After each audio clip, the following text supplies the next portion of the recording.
Hey everyone, it's How To Videos again. Just wanted to go through and show you a short that I did in my backyard.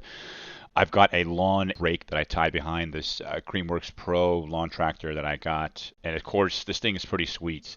Saves you a ton of money. In the past, I've had those fancy ones that are over $1,000. Of course, have separate engines. They're more precise, but I mean, if you can have any type of a lawnmower, I highly encourage you to get one of these because you can just load on the specific amount of blocks on the back. Like I don't have any weight on this one, but if your ground's pretty hard, I mean, I would, 10, 20 pounds, whatever the case is, makes it pretty smooth.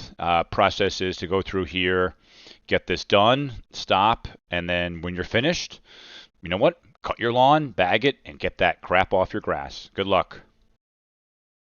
Set.